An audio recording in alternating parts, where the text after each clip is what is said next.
Hello, Austintown, and welcome to another beginning of a new show. For the longest time, we tried Who's News, and we're continuing with Who's News and bringing people, individuals, and organizations of interest to Austintown. But because Austintown is so set up as a veterans community, we thought it's time to start doing a show for the veterans. And this is going to be the first one. It's the Veterans and Military News Show in Austintown. And with me are two individuals that are so well known, especially in Austintown, but one of them is internationally known as an icon, and we'll talk to him in a second. But one of the founders of the show is now the commander of the American Legion Post 301, and he has just been elected as the first vice chairman of the 9th District of Ohio. And you all know Sam Swager. Sam, welcome back. And thank you. It's about time we started this show. Yes, it sir. really did. Yes, sir. The gentleman next to me, he's part icon, part history. I think he's part humorous. He's a very funny young man. I think he can take his show on the road, and sometimes he's really funny. But his name is Robert Bishop. And what is Robert Bishop? Well, we're going to talk about it. But most importantly, this young man was one of the few people who were around when 75, well now it's 76 years when it comes to December 7th, when the Japanese attacked Pearl Harbor and pushed us into World War II. He has gone through any number of places explaining what went on, how things were, and so on. And it is our pleasure to have him here now officially for the first show on the Veterans and Military News. Robert, welcome back home to Austintown, Fitch. Let's talk about Robert Bishop. Let's talk about Robert Bishop. Now, you're an Austintown man. By the way, why do they always say West Austintown? It was West Austintown, and the sign used to be like if you're coming up from Meander, that hill. The sign used to be about halfway up that hill, and every once in a while, you see West Austintown listed on a map. Oh. Even the weather map once in a while. Is that right? And was that the aristocrat of Austintown, the West Side? I don't know. That was there before I was here. And then the other sign on the east side was up around in the area where Victoria Road comes out on. Well, that wasn't too short. That's a pretty short area there. Yes, it is. And I don't know when they took the signs down, they never put them back up after the road was rebuilt. Now, you graduated from Fitch High School in 1939. Is that correct? What elementary school did you go to? Did you go to an elementary school here? As far as I know, all my school was through the old Fitch building. Everything was there at one time. Yeah, the more I think about that, it's true. Now, I graduated in '61, and at that time it was still there, but by that time Austintown was starting to build like crazy. Yeah. I mean, it really was building. So, just to go over, because I've read so much about what you've done, I've heard you talk so many times. So here you are. You come out of high school. And you went to work with the Ohio Station someplace? There was several gas stations. In fact, I think there was 3 gas stations at the center of Austintown. And I initially started to work for High Speed, which was on the northeast side of the traffic light. And one day I was coming home late at night, and man from Standard Oil said, hey, I want to talk to you a little bit. And I said, okay. And he said, how'd you like to come work for me?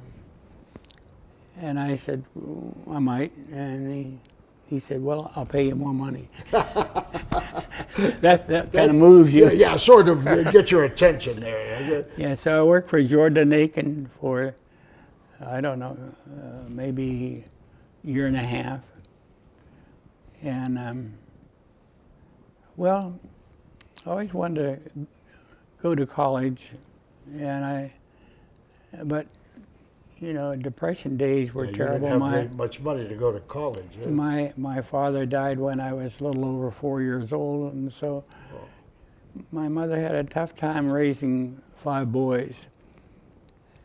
And so one day, 2 of my classmates came to visit me. This was after graduation. And they were wearing nice white uniforms. Oh. And telling me about all the nice places they had been and what they were doing. And said, you ought to look into this. Well, I did. And the stories were kind of convincing, you know. And so I went and signed up on September 16. Well, I took the obligation on September 16, and that was 1940. Oh, 40. Okay, because I was looking at one place that said 41. I said, "Oh my goodness, you walked into something." But I said, "How could you get it so fast?" So it was 1940. Yes. Okay, so your training was for that first year. Yes. Well, and I thought when I went in, I was supposed to go to boot camp for 6 months, which turned out to be around 3. And I had signed up for 6 years. And so after boot camp, sent me from East Coast to the West Coast. In San Pedro, California, I was taken aboard the Tennessee. I don't know who decided that, but USS Tennessee became my home for 4.5 years. And we did a lot of things. Now that was a battleship, and that was, you said it was built around 1920? I think it was commissioned in 1920. 1920. Let me ask you this. These are questions I couldn't find out, and I'm going to put you on the spot a little bit here. As you were graduating from high school, now you're getting ready to look for a career, you would like to go to college now, but you decide, oh, maybe I'll go into the Navy. Were you aware of the history that was going on around you? Now the war was starting, it was already started well before you even went into the military and so on. Were you aware of that? Yes, I was in a way. Well, when I worked at high speed, there would be a lot of trucks, you know, that haul cars, but there was a lot of ambulances. And I think those went to Spain. I think it was having a little tough time over there. But I think it was around 1939 that things began to get active for, well, the Japanese were very active in their area and was raiding North China.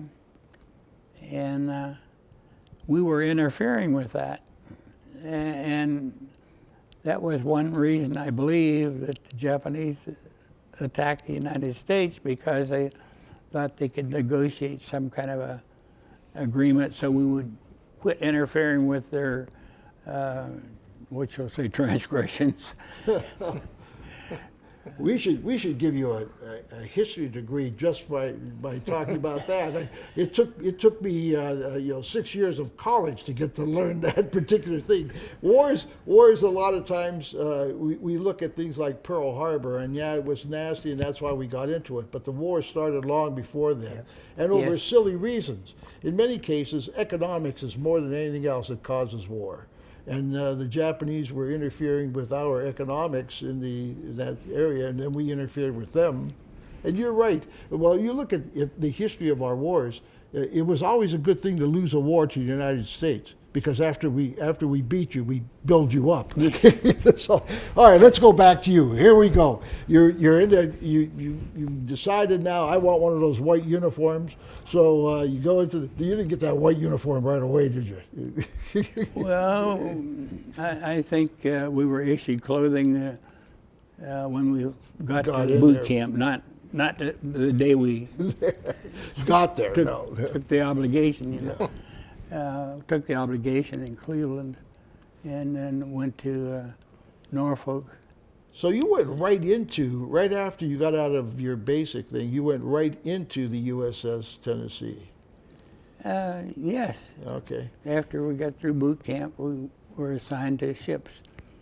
And I don't know. Well, we looking through your history and see, I had to study you. You're a man to be studied. Let me tell you. Okay, so now you finally at the end became the fire controlman, and we're going to talk about that. But you just before we went on the air, we started talking about the fact of how you had to move up in rank. You know, you start off at the bottom, step by step by step by step.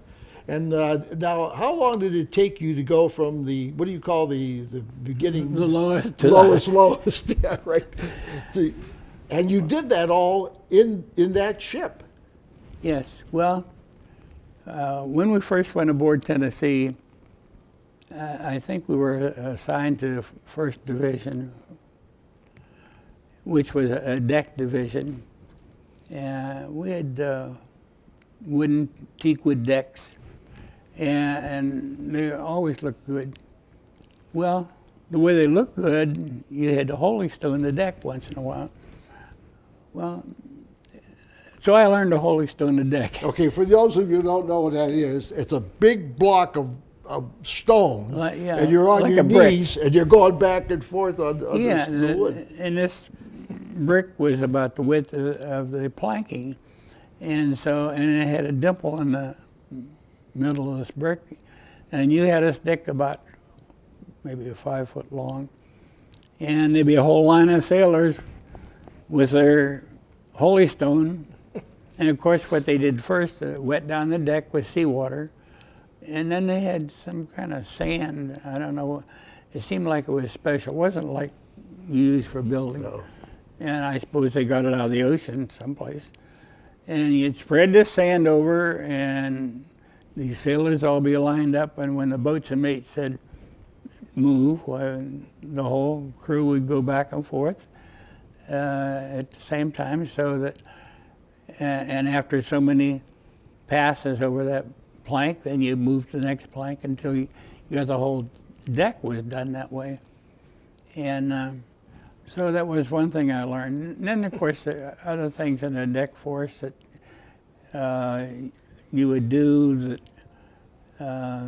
some of the specialty groups didn't do. Like, well, there was communications, there was, you name it, almost any profession. You always had more than one thing that you were doing. It seemed on a ship, somebody had the fire control in the sense of the fire. One of your articles, you were talking about that. They were in charge of taking, they were firemen in a sense. Well, fire control was a condition where the control the firing of the guns aboard the ship. Right, that's what you were. And now my battle station was in the best protected area of the ship, below the water line, of course, so if you were sunk, you were sunk. But in a sea battle, it was a very safe place. And we controlled the firing of the 14-inch guns.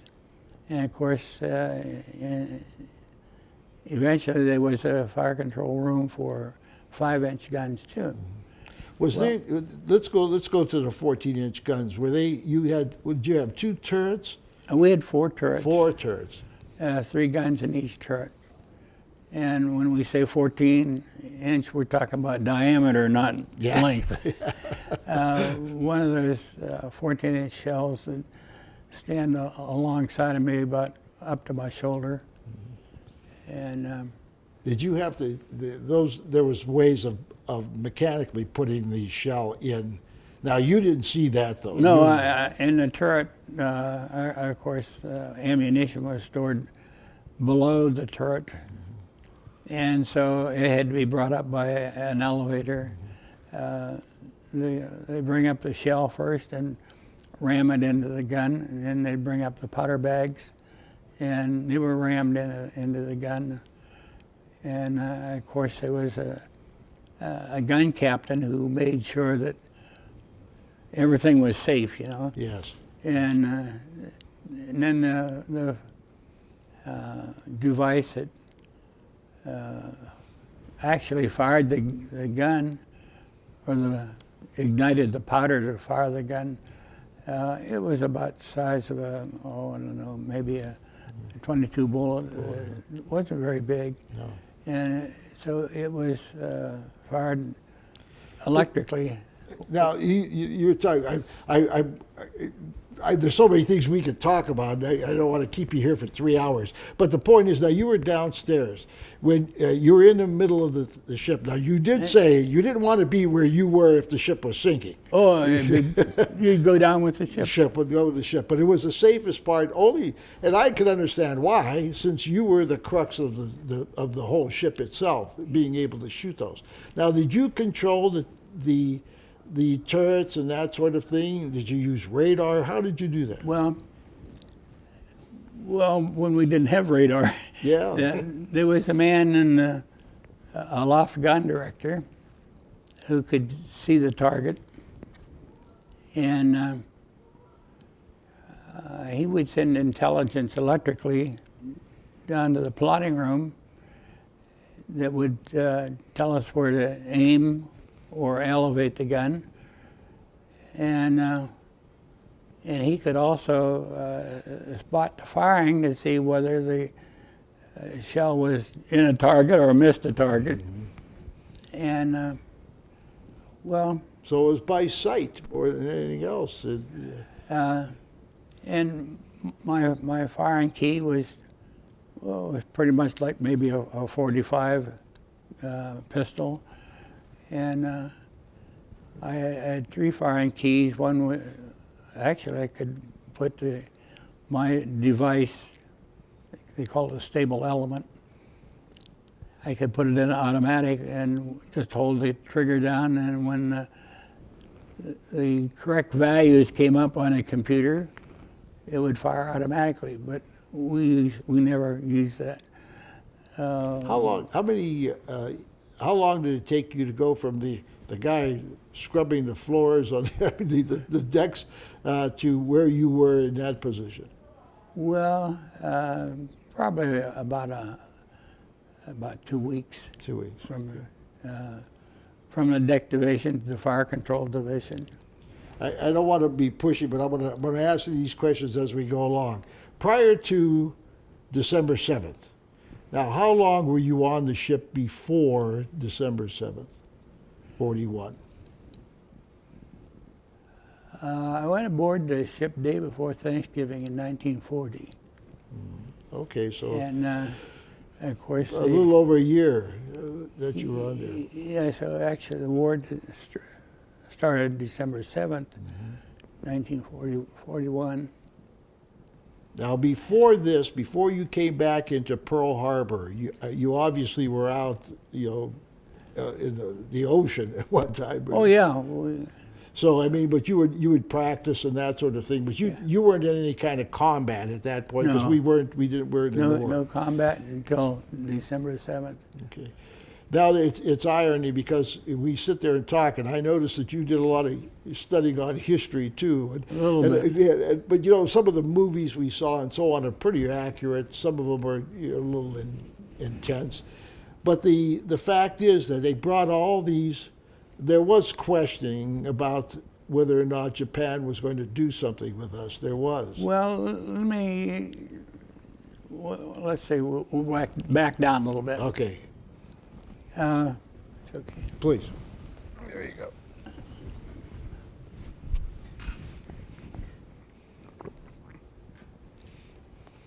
Well, some things happened. Somebody must have had some idea that something was going to happen. And things were happening that people didn't seem to understand what was going on.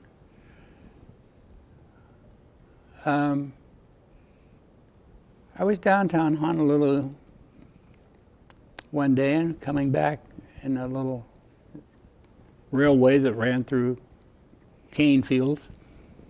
And when I got off the train at Pearl, it was a telephone pole had a sign on it. Let's black out the last blackout. Well, I didn't know they were having blackouts. And anyhow, that was dated May the 24th, 1941. Well, this happened to be past May the 24th, so I thought, well, that ought to be a nice souvenir. So I took the sign down, and of course now it's in the Tennessee Museum down in Tennessee. Well, now, so there was one thing. Well, getting closer to Pearl Harbor, USS Ward was steaming outside the entrance to Pearl Harbor. And they were told that no submarines would be in the area. And they spied a periscope. They fired on it and actually sunk this submarine. Well, when they called the fleet office, wherever that was, they said, well, we would have to confirm that before we could release that information to the fleet. Now, this is a couple hours before the attack. And so, you know, it's, so what, you know? Mm-hmm.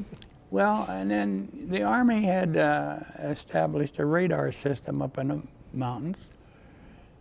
And about breakfast time, these guys are seeing blips on the screen of their radar. So they reported to whoever they would report to, and they said, well, we're expecting planes in from the States. Yeah, they were supposed to be, what, B-17s? These blips on the radar screen was north of Hawaii. Now, if the planes were coming in from the States, they'd hardly be coming from the north. They'd be coming from the east. Well, and so the guy they reported to said, we're expecting planes in today from the States, so you guys just shut down the radar and go to breakfast. See, there was another chance. Well, long before that, there was circulating occupational money. Well, I call it occupational money. In Hawaii, let's take a dollar bill, for example. On one side, in big letters, Hawaii. On the other side, in smaller letters, Hawaii. Well, why were we doing that? And so you see, we missed a lot of opportunities that nobody seemed to understand or didn't pay any attention to. And then, of course, when the attack began to occur, they had to inform this is no drill. This is no drill, yeah. And of course, once people begin to see the Japanese planes, you know, those planes flew so low. Well, I talked to one of my friends that was on another ship. He said, the plane flew so low that I could see the guy's teeth. Oh, my. And then this one guy told me that the pilot had a dog with him, sitting in a pilot beside the pilot. Well, and it was difficult to shoot at because they were so low that if you wasn't careful, you'd be shooting into another ship. Yeah. My goodness. And then the bombers that were dropping bombs, they were too high for the small weapons battery to. See, now there's something that is not a common thought. We know about the Zeros, we had the Messerschmitts, and so I'm sorry, I'm getting on the wrong war, but the Zeros. We know about the fighters coming in, but no one would talk about the fact that you were being bombed too. I mean, there were literally bombers up there dropping bombs. Drop torpedoes also. Torpedoes, right? Yeah. Because it was after that they taught about how they worked so hard to get the shallow torpedoes so that they wouldn't have to land. Now here you were It's December 7th. It's bright and early in the morning. There was an article there that said that you had your own component or something like that where you stayed. Is that where you slept inside the ship down underneath there? Oh, our own living compartment was on another deck. And so people were assigned to various battle stations, and some had to go up, some had to go down. And Well, did you find out first by hearing it or by an alarm going off in the ship? oh, well, when I was in my living compartment, someplace about the middle, and when the general alarm sounded, so I only had to go about, maybe 15 feet. I could go through a hatch and down a ladder. You slid down the ladder, you didn't walk down. And then make a right turn and slide down another ladder. And I was outside my battle station. Well, as soon as you're on your battle station, very shortly, I don't know what the time is, watertight integrity is set. No air. And of course, watertight integrity is set throughout the ship. Well, it got so hot, I don't know, there's about 15 guys on my battle station. That's where the main battery computers were and where we control the firing of the 14-inch guns. It got so hot that perspiration was bad. We had a wet deck just for perspiration, and actually took a swab and dried up the deck. Well, we were sealed in for approximately 2 hours, and no ventilation during that time. And finally, when they decided that the air raid was over, and turned the air back on, so we had fans running. It brought fresh air in. And it was another 2 hours before we got topside to see what had really happened. Now, I wore battle phones all during that attack, and I could hear what was going on because everybody relative to the 14-inch guns was on the same sound system. And so us who were below deck knew what was going on, but of course, most of us couldn't do anything about it. Right. Were you able to? You weren't able to fire anything at that time. No. It was suspected there might be a landing, and we were asked to train out, and so we would be ready to fire in that area. And we were ready, but of course, fortunately, Yes. there was no landing, which would have been bad for the ships who were firing because, first place, we couldn't move, from the concussion. We were firing 14-inch guns. The concussion is pretty bad. And we were wedged in. West Virginia had sunk and rolled up against us and wedged us into the quay, or it's kind of a concrete pier with bumpers along the side. And we couldn't go anyplace. In a sense, that almost saved you, didn't it? West Virginia being on the outside Oh, it over saved there. us. There's no question about that. It saved us. Because they took the torpedoes or something like that. I don't know how many torpedoes they took. I don't know, maybe 8 or something like that. Yeah. And the fires were terrible. West Virginia, of course, wasn't long till it was on fire. And of course, when we were just forward of Arizona, and it took a bomb that went all the way down through the ship, broke the keel of the ship. The explosion was so great that it raised the bow section 2 feet out of the water. that's a lot of weight. And, and of course the fires were terrible. Sure.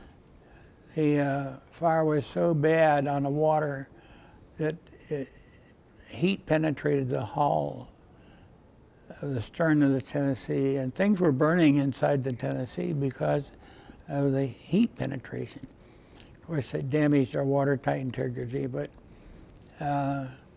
finally we got up enough steam to turn the screws over. We had the screws turning over full speed, never moved an inch. Couldn't move it. And so water was probably, fire was probably about, in some areas, was about 2 feet on top of the water. There was so much oil on fire. And of course, the explosions from the Arizona threw a lot of material over on the Tennessee. So here we are.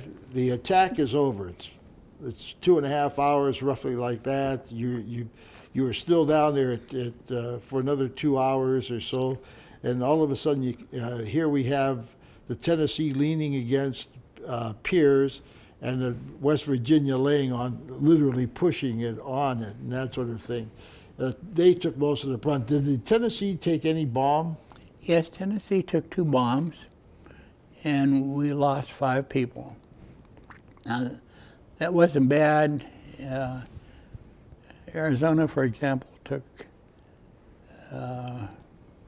terrible hits, yes. and they lost 1,177 people in less than 9 minutes. 9 minutes. Well, some strange things happened. The night before the attack on Pearl Harbor, we were at the Block Recreational Center, the Battle of Bands. Battleships had great bands, and Arizona did very well. And so they were granted permission to sleep in. And that's, The whole band was lost. And there was something else you said. It was the irony of things, how things work out. The fact that the leadership of the West Virginia was higher ranking than the leadership of the Tennessee.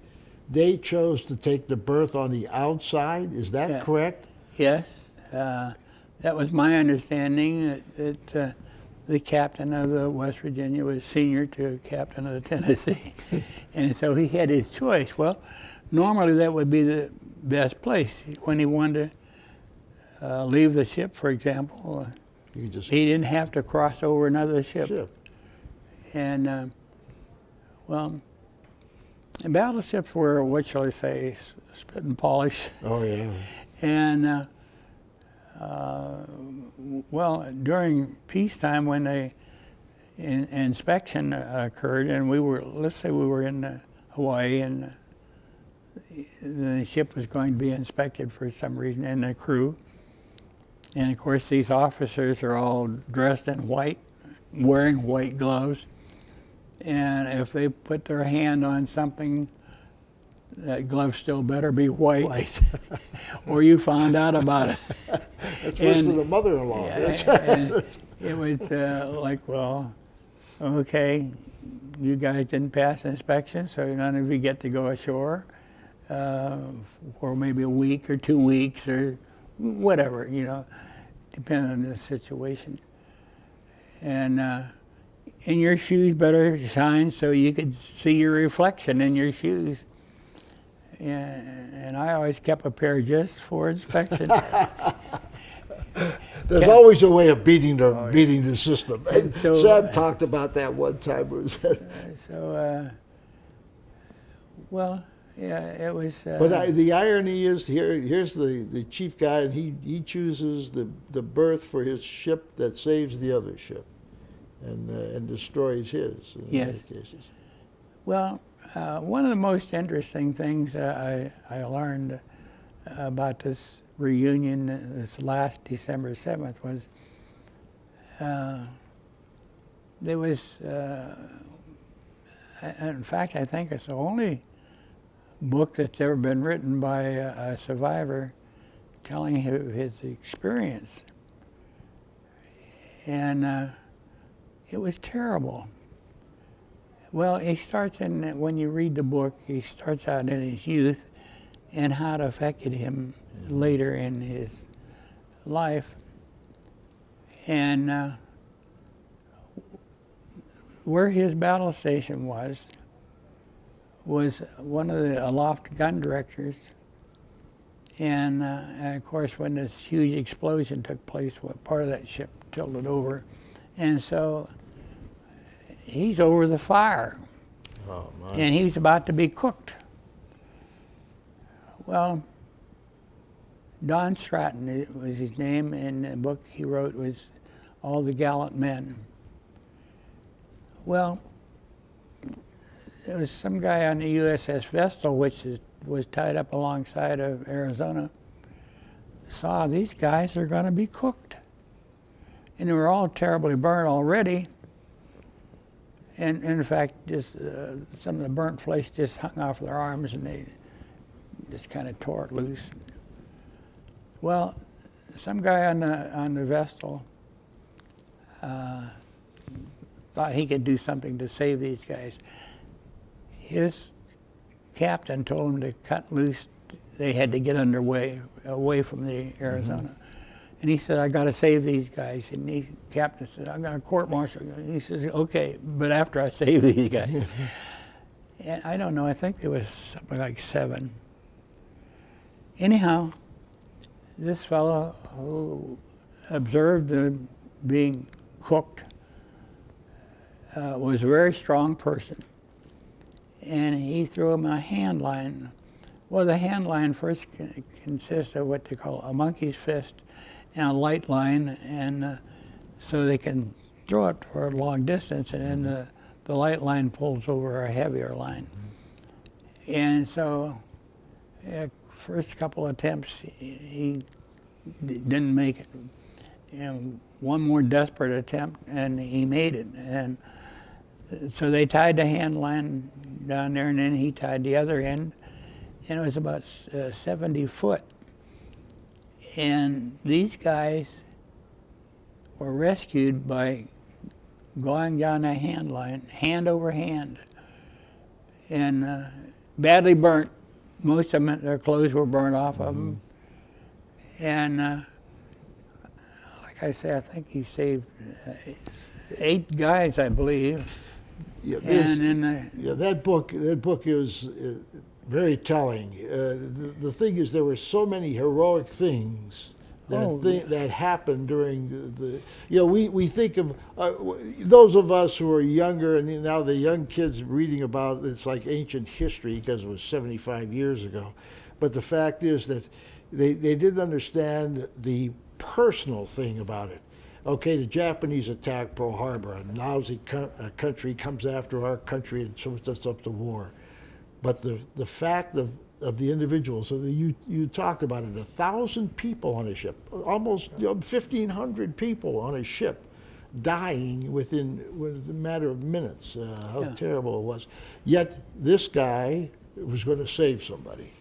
He was going to save somebody. And he did. Yeah. And I want to know, do we know if he got court-martialed? I don't know, but I don't think he did. I don't think so either. I don't think so. I don't think he did. Yeah. And of course, the Vestal explosion ruptured some of the structure of the Vestal, and it was in a sinking state. When it finally got underway, they had to run underground or it was going to sink. Let's go back to you now. Okay, you came out. Were you able to come up to the top, to a deck after about a few hours? About 12 o'clock. 12 o'clock. Okay. Yeah. Now the fires and things were still going on. And terrible! Everything was.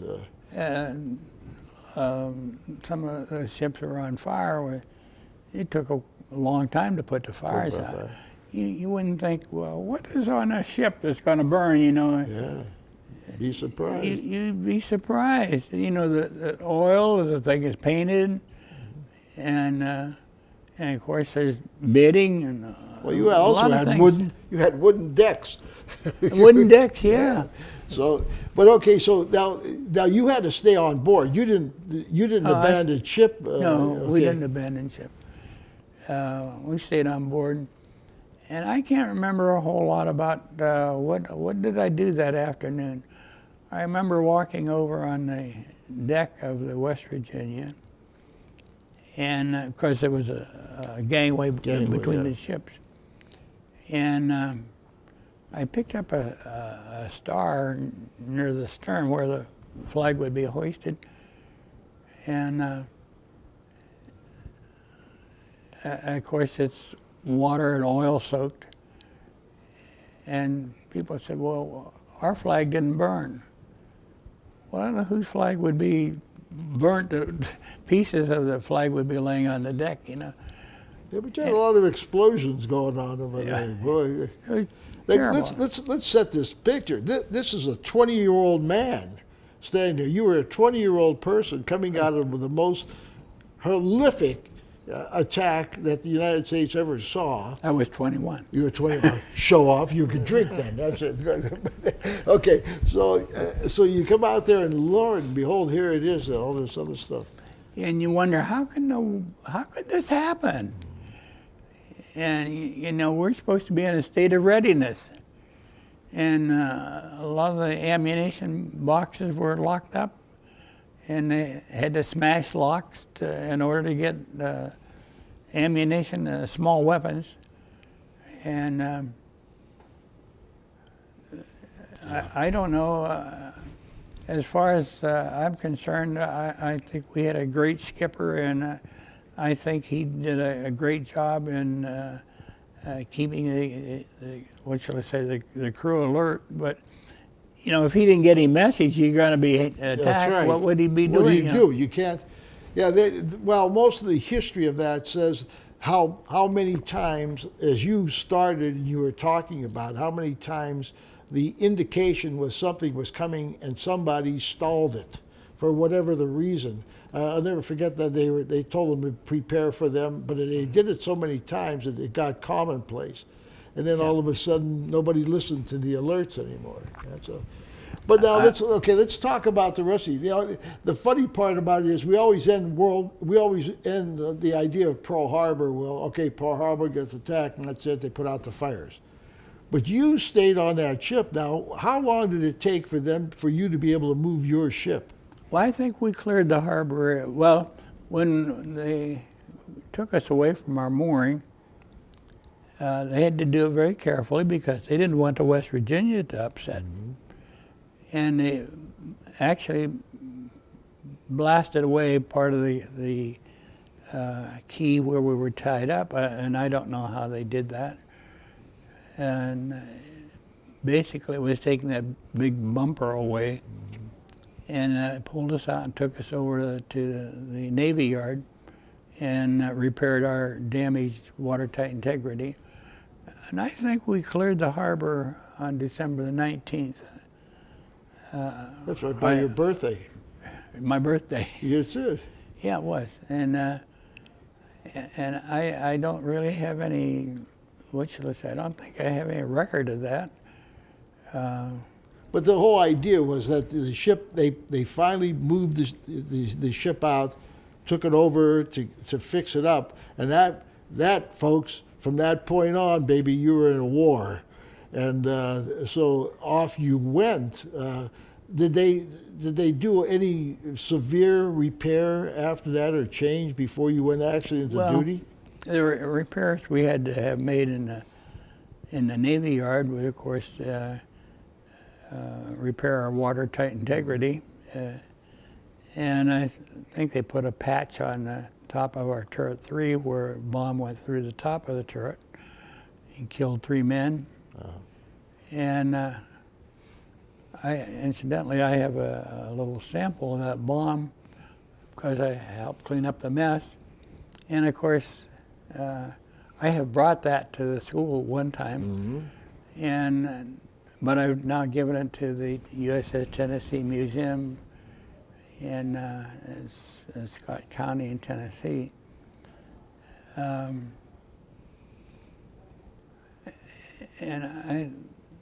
So just we took just a bomb on turret too. Yeah. Of course, it split one of our gun barrels, and I don't think they did anything about that at that time. We had no way to replace place it anyway. it is. And then we patrolled back and forth between Hawaii and the West Coast. And I think there's times when we had sighted submarines, or at least evidence of submarines, and of course destroyers usually come in and drop what they call tin cans, or Yeah, those, explosives to sink the destroyer, or sink the submarine. but the history of Sailor Robert Bishop didn't end at Pearl Harbor. Oh no, no. I mean, you went out. That ship was in a lot of action. Yeah, we made 13 major amphibious operations and 1 major sea battle. Well, our first engagement was, after it was rebuilt, was in the Aleutian Islands. Kiska was our target. We were supposed to bombard there to take back Kiska. And I have read later that when our troops finally went ashore, the Japanese had left. But I also read another article that said that there was a number of Japanese had committed suicide. And the way they left Kiska had to be in a submarine. The weather was terrible. You couldn't go out on deck without foul weather gear. It was so cold, so foggy all the time. We couldn't launch aircraft.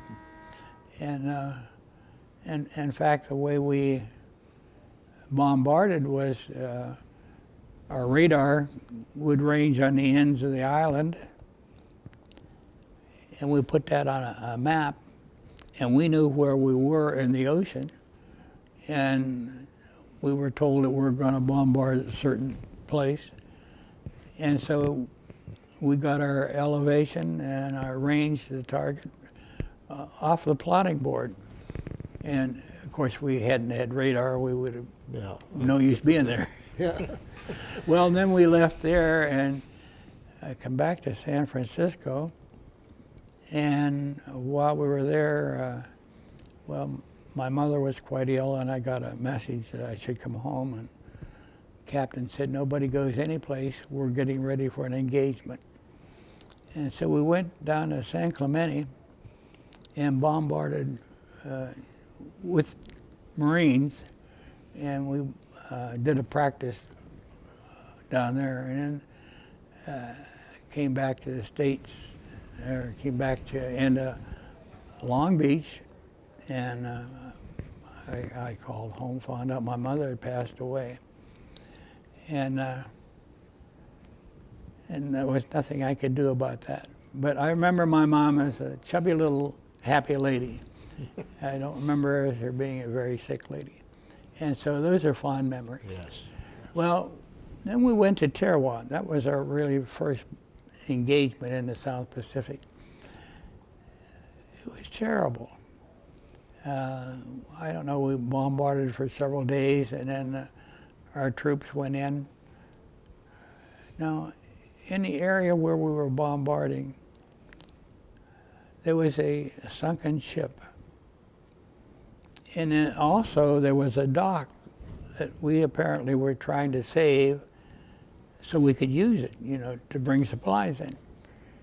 Well, one of the guys and one of the aloft gun directors said, we ought to put a few shells in that ship.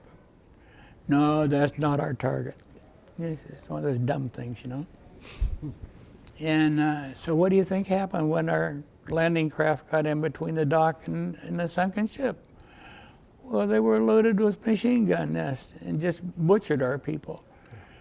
Well, unfortunately, we were learning. It's one thing to have training, but once you're in the actual battles, becomes the education. it's a different story. Yes. Well, And so after we took Tarawa, you know, those pillboxes were so strong when we first began to fire, and one of those 14-inch shells hit a pillbox, it'd bounce off. Oh, Well, somebody said, well, maybe we could change the trajectory. Instead of going like this, go like this. And we did, and then they began to penetrate the pillboxes. Well, anyhow, after we took Tarawa, I was downtown Honolulu. There was no place else to go. And I didn't have a car. And so anyway, I see one of my friends I went through boot camp with. He's leaning up against a telephone pole. And I don't know, he may have had a little bit too much wine because he loved wine. wow. Maybe. Navy guys didn't do that, though, did they? And so I said, what in the world, where have you been?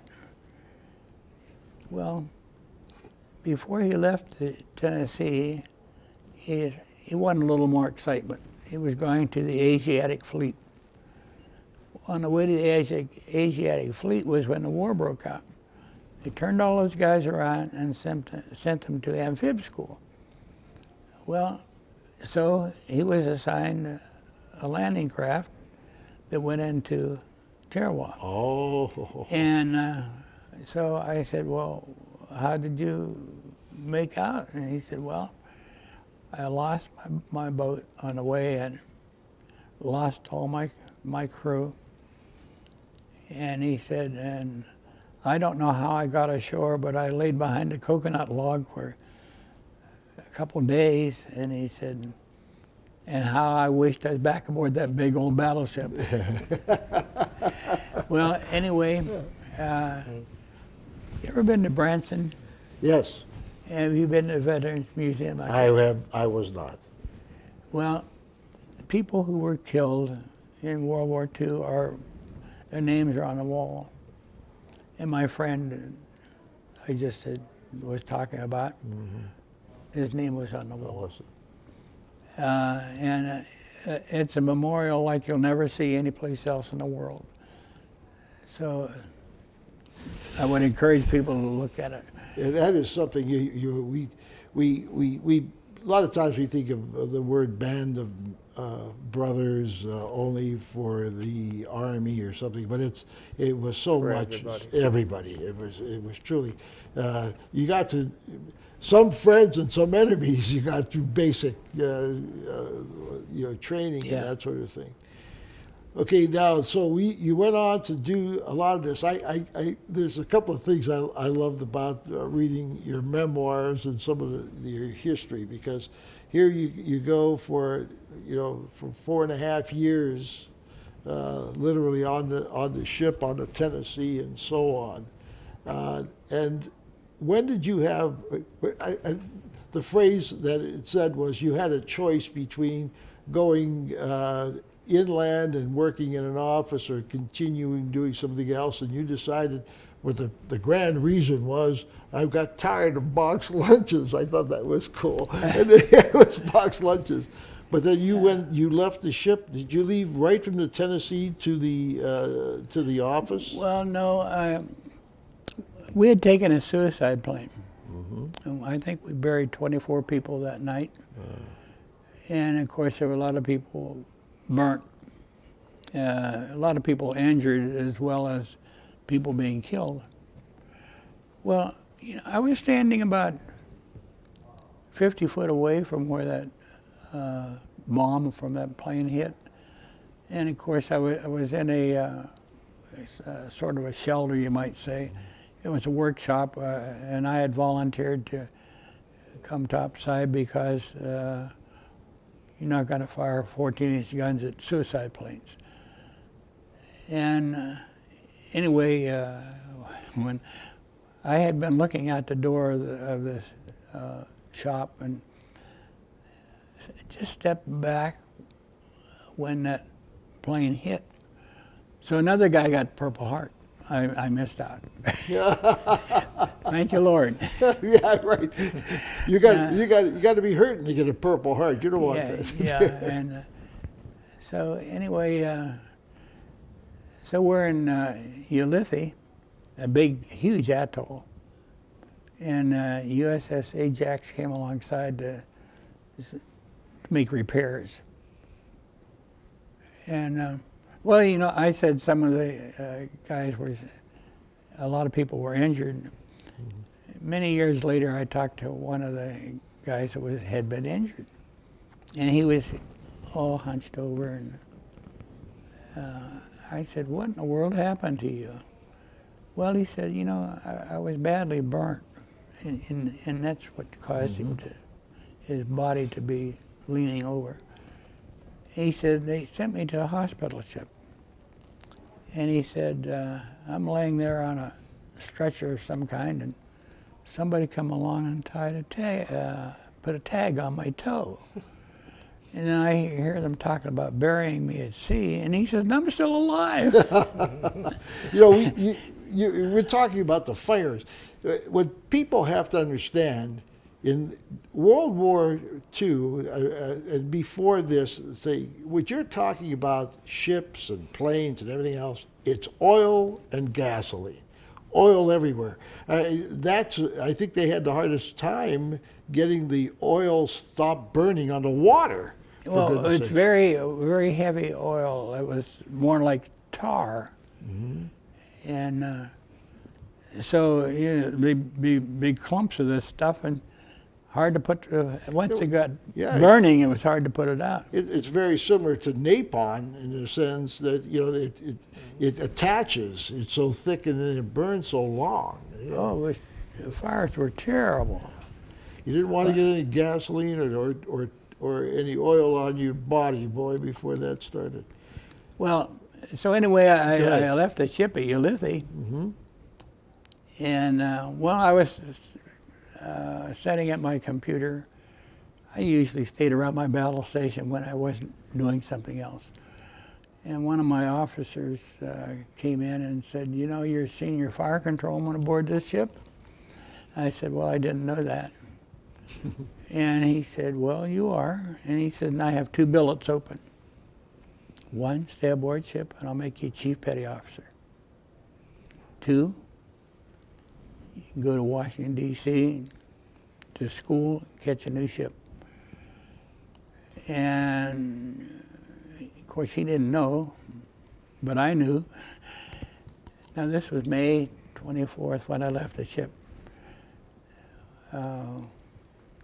Like I said, we had been in San Francisco. We would go there for supplies once in a while, and laid the keel for a new baby. And that baby was going to be born in September. And so I'm going to be able to be there when that baby's born. And so that was really my deciding factor. Even though I was tired of the air raids and tired of people shooting at you. Terrible. Let's go back to your wife. When did you get married? Well, I took her out of kindergarten. Is that right?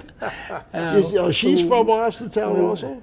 We were married January the 11th, 1943. Okay. So we've been So married. you were in the service and everything else when you got married. Well, it was my childhood sweetheart, and she was just old enough to get married, and I marry that girl before somebody else does. And that's been a long relationship. That 74 years. How long did you pay? How much did you pay for your marriage license? A buck and a half? I don't recall. That's a long time on a buck and a half. Well, I was traveling between Washington, D.C. and the state of Washington, Seattle. And so that's when I proposed. I had a few days leave in between. But there was something about a time element. I don't know, you had to have a license so long, and I don't know what that was all about. I kind of forget. Anyhow, my father-in-law-to-be knew Judge Woodside, and he talked to Judge Woodside about it for me. And Judge said, I know that judge in Seattle. I'll write him a letter. And you take this letter with you and you hand it to him. So we did. And the judge read the letter. I don't know what it said. It was all sealed up. I didn't look at it. And after he read the letter, he says, you kids go right down the hall there and get married. And we did. And we were married by justice of peace. We better check that out. That may have been illegal. You know, he hasn't been married for 76 years? 74. 74 years. Well, anyway, Oh, that's wonderful. I always wanted to have a church wedding. So when we celebrated our 70th anniversary, we're going to, I asked our pastor, Reverend George Lee, will you marry us? And he said, yes. And so one morning after church, well, during church service, at the end of the church service, he married us. Well, we happened to be having some guest singers that day. Pathfinders, I think, was their name. And apparently, Reverend Lee told one of the group that we were going to get married. And so, after he preached the sermon, and then he announced that we're going to have a wedding ceremony. And so one of these Pathfinders sang a wedding song. We didn't know that was going to happen. See? Yeah, And then I didn't realize it, but they were taping our whole wedding. It was on the internet. Oh, that's I good. didn't know it till about a year later. And so after church was over, I invited the whole congregation for dinner. I always wanted to do that. Yeah. Expensive dinner. Yeah, yes. Okay, now, real fast, because I think we're running out of tape here. But the thing is, in the process, you're married and so on. You're off the ship and so on. You go into training, but that wasn't the end of it either. You actually ended up in the Korean War. Well, I love the Navy. So when my regular enlistment was up, I just went from one paper to another, went and joined the reserves. And of course, when you're a reservist, you're subject to recall. Well, my enlistment was getting, I think it was a 5-year enlistment, and I was or maybe a 4-year, I can't remember. But I was getting close to the end of my enlistment. And then I got a call, come on back. And so I went to Norfolk and caught a ship, repair ship, a USS Shenandoah, AD 26. And we operated mostly off the East Coast and out of Norfolk. And we went to the Med for 6 months. And which wasn't bad duty, but I had to leave my wife and 2 little ones at home. That's tough. Fortunately, there would be times when we would come in and just stay in the harbor in Norfolk area. And so I bring my family to Norfolk. And, What was your job on this ship? well, on the Shenandoah, I did fire control repair. Of course, I serviced destroyers. Mm-hmm. And I went to a ship known as the Kleinsmith. I think they made a movie on that some years ago. I forget what the movie was all about, but it's part of history. And I went aboard there, and whatever the problem was, I fixed. One of their 40 millimeter mounts had a problem, and I can't remember what that was. But anyhow, I fixed it, and Well, I was really first class that day. First in the chow line, anything you want. And, well, you know, That's great. That's it. You do something for me, baby. You're number one in the hit parade. I got their problem fixed, and they really showed their appreciation. Well, sometimes we'd be working on a vessel that was supposed to be getting underway, and so I solved the problem, and maybe when the ship was passing us, we would have, well, like, let's say a motor generator set hanging on a hook waiting for that ship to come by and drop it on their deck, and they keep on going. So. How long before you left the military? How old were you when you finally got out of the service? Well, I had served a little over 11 and a half years altogether. Well, a little over 11 years. I don't know. I don't know the days in between, but. But you go through the beginning of World War II for us. You see the ending of World War II. That must have been thrilling for you. Oh, it was. My wife and I was in Washington, D.C., and I think that naval base that I was assigned to, I don't think there was anybody left on the base when they announced the war was over. I think the guards were at the gate. Everybody else was partying. Or shall I say, went ashore. Yes. And that was a great experience. Then you go into the reserves. Lo and behold, we end up with the Korean. They called it a conflict at the time. The Korean War begins, and now they drag you back in, and here you are for that. Well, I was fortunate that I didn't really go to Korea. I went to the Mediterranean, and I probably saw things that I never in my life would have ever seen. Now you're starting to talk about join the Navy to see the world. And Yeah, there you were. You right. I did see part of the world, and it was a great experience.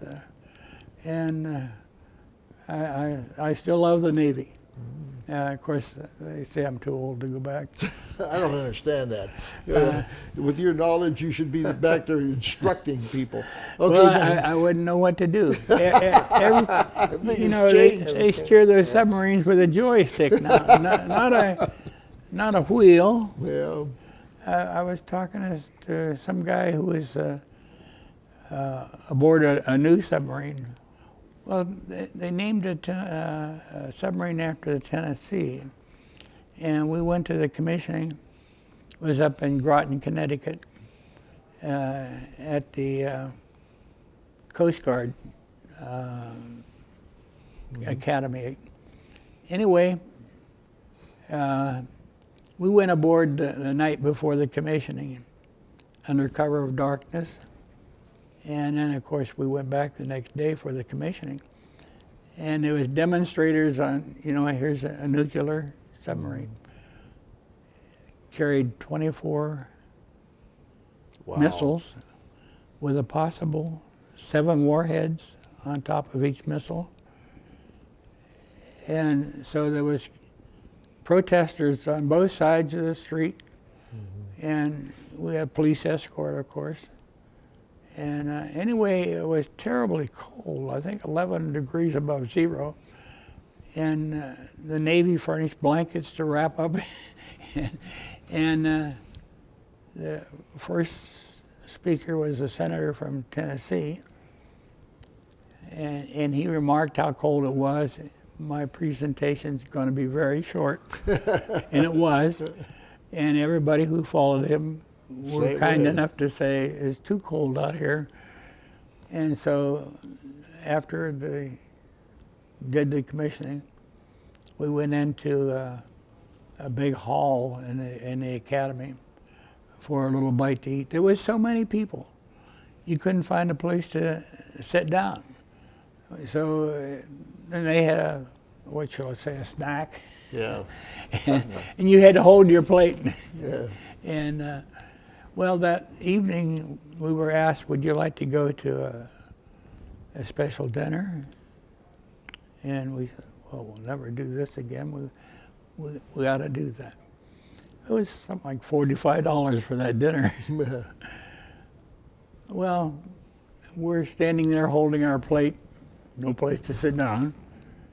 And there was a young sailor alongside of us, my wife, and she says, "How much does dinner cost you?" He says, "Oh, it didn't cost me anything." So part of our $45 went to buy their dinner. Pay his thing.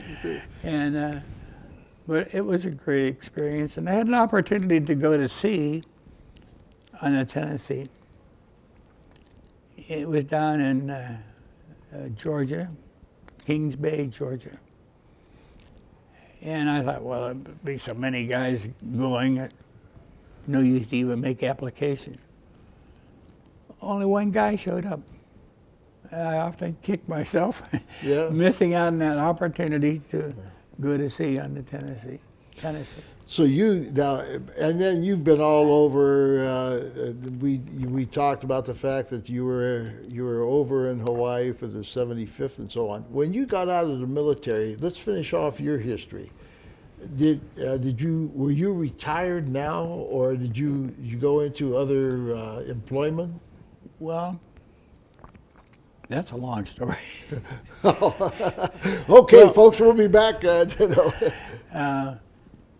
When I got out, I was looking for a job, and somebody said, "Well, they're hiring at Youngstown Welding and Engineering." So I went down there, and they hired me. I worked there for a year, got a penny raise. Whoa! Hey. And about that time, my wife's brother, and you know Ed Fee. Oh yes. He said, "I'm going back to college. I'm going to be a teacher." He says, "Why don't you apply for my job?" And he says, "It's a pretty good job." So I did, and I got his job.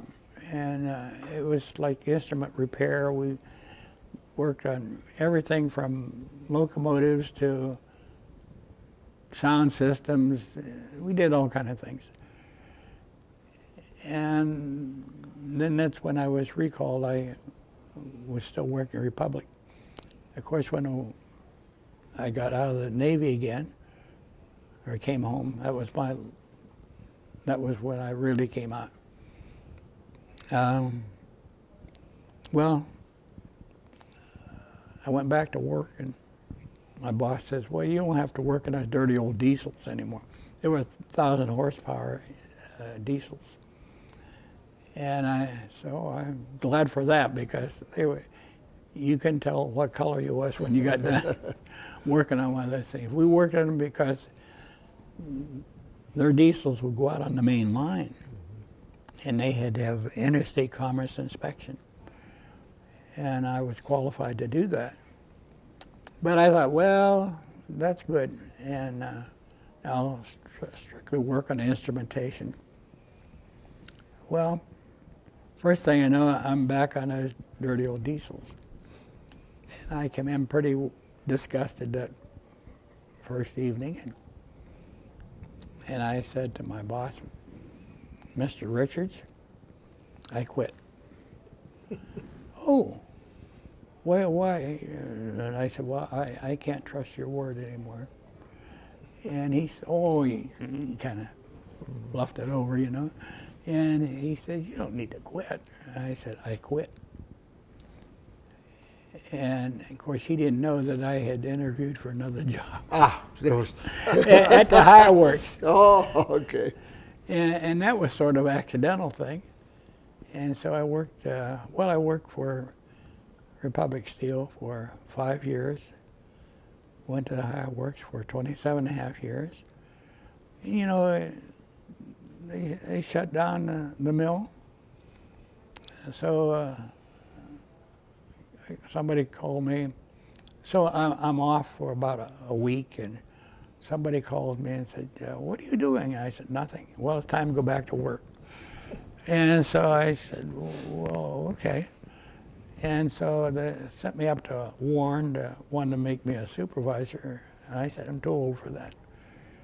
"Well, will you come on board as a consultant?" And okay. So I worked there. I did mostly blueprint work and troubleshooting when they maintenance people would have trouble, I would go help them out. And then, of course, Republic closed too. Yeah. Well, I think maybe a week went by and I get another phone call. I need some help. A man that I know was working at a teaching school. And I said, well, what do you want? And he said, I want you to go work for Warndor for 10 days. Okay. They wanted somebody to show them how to make a blueprint, electrical blueprint. Well, I took care of that, and while I was there, I designed an electrical circuit for them that they wanted to. They were making overhead doors out of rubber. Well, which was great, because if a truck hit the door, so I just pulled the rubber out of the guides and Replace it. put it back together. Well, after I designed a circuit for them, and when we tried it out, it didn't work. And I said, there's no reason why this don't work. And so the motor that they bought brand new from General Electric was wired faulty. So I think they used my circuit to begin with. And but that was over. And then, I don't know, I was off about a week, and another guy called me. He was one of my students when I was teaching at Ohio Works. I was teaching night classes. And he says, I need some help. So I worked for him about, I don't know, about 2.5 years. Only worked half a day, which was okay with me. And first thing you know, these people were closing down, and I get another phone call. And this was from LTV Assets. And the guy says, got a job for you. Well, I needed a job, so I worked for them for a couple of years. And You see, you get your name out there and everybody knows you, boy, and I'll tell you what. They all want you. Yeah. I used to get called every so often from headhunters, Yes. And one job was over in Canton, but after I finished my, what should I say, basic training, I was going to have to go to India, and I said, I don't want to go to India. Well, and then the next headhunter called me after I finished training at their facility, wanted to send me to China, and I said, I don't want to go to China. And well, okay. But you know what, the talents you have, here you go, you wanted to go to college. Well, you were so much more educated than any collegiate situation that you were so needed. And that was at the right time, Yeah, well, who knows, life would have been different probably.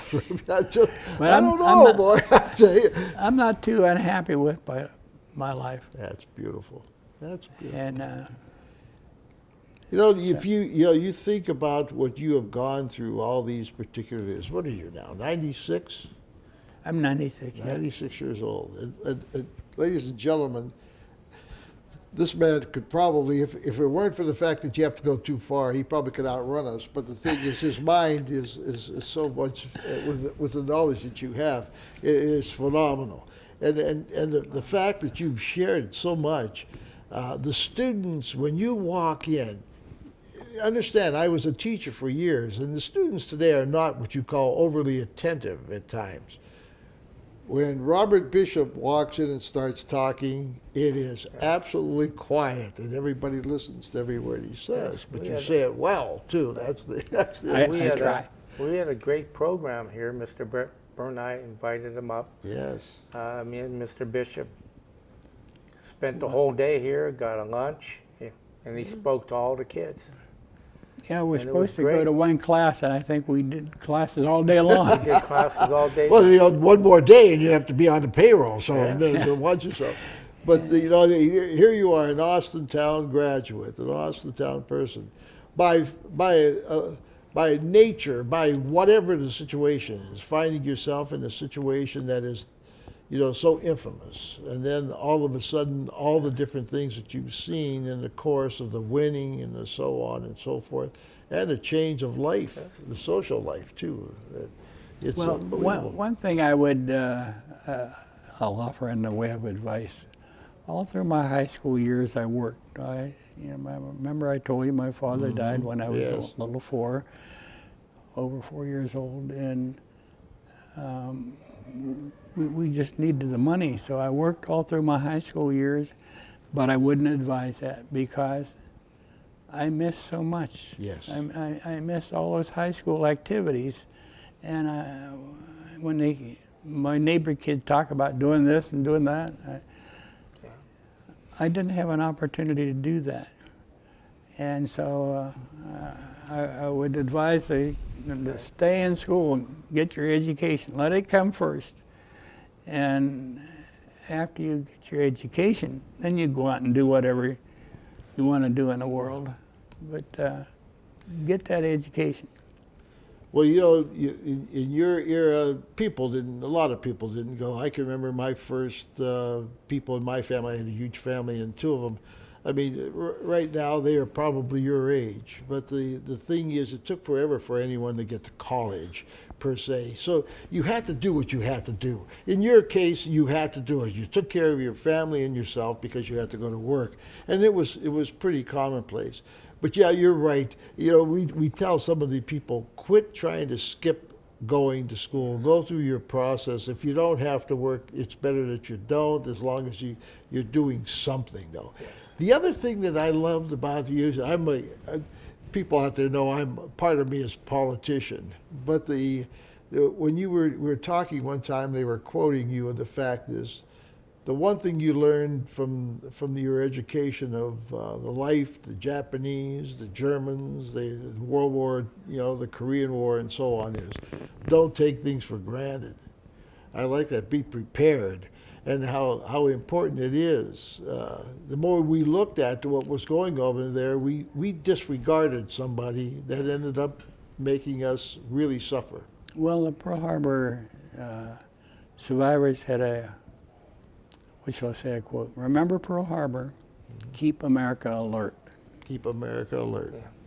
That's good. I'm not sure we do a good job of that. No. Well, you know what? The one thing, the difference is right now, the communications is such, if somebody sneezes, we know about it already. When I grew up, and that's a few years after you, the thing is you didn't know those things right away. Now you know everything. But do we do anything about it? Sometimes we wonder about that. Yeah. Well, Robert, I can't say, I can't thank you enough. And people have been thanking you for so long for everything you did. The mere fact that you served and all the things that you did, but more importantly, the knowledge that you're spreading about the circumstances. Yes, history does repeat itself, and you don't want it to repeat in the wrong way. And Yes. people like you going around telling them of the stories of what it was, the true meaning of what happened, and that sort of thing. So we thank you so very much. And hopefully sometime maybe you could come on back. You have so much to tell us about. It's just Got a lot of little stories. little stories. that But you we could sit remember here. them when you come Right. out. That's right. Yeah. And Mr. B, he's been a member of our post forever, and he very seldom misses a meeting. Well, sometimes don't feel like it, Yeah. but- Right. Isn't it something how the older you get, you say, I don't really want to go. Then all of a sudden you go, and it was the greatest yeah. thing that you ever did, that you actually went there. Well, when we went back to Pearl this year, this last year, my youngest daughter and her husband said, if you'd like to go, we'll push your wheelchair. Oh, And they did. So, and in that pier where the big ceremony took place, somebody said there was 2,500 people there. I thought that it looked more like 5,000. yeah. And of course they had sound systems set up so people in the various area could hear or see what was going on. And, Well, they treated you rather well, and as they should. well, thank you, and I was kind of happy with that. Well, I'll tell you what. I hope those of you who are watching, really have learned something about history and coming out of the mouth of an Austintonian. I'm not sure if that's the correct word, but somebody from Austintown who graduated from this high school and has now been all over the place talking about the war and all the other experiences that you've had since those wars, because the psychological and physiological system after you get out of a war and all the military is a transition. You talked about that, Sam. The fact is you go into the military and it's a different way of life Yes. than it is It when you certainly come out. is. So it's there. So I hope you have enjoyed the first episode of Veterans and Military News here at Austintown Community Television, and our outstanding guest, the gentleman who survived Pearl Harbor, who was sitting there and but understand, served for so many years after that in so many other venues that we could be here forever. But we thank you for being here. We thank you for representing this town and all over the places that thank you you. go I to. So it is. Appreciate that. And then that guy next to you, too, he's a good guy. Sam Swagger. Sam will be around for each of the performances here for this particular show. But if we could do anything, you get some time, some other time, come on back. You got too many stories that we can't miss. We better put them on tape. So thank you so very much for watching, and stay tuned for the next issue of the Veterans and Military News.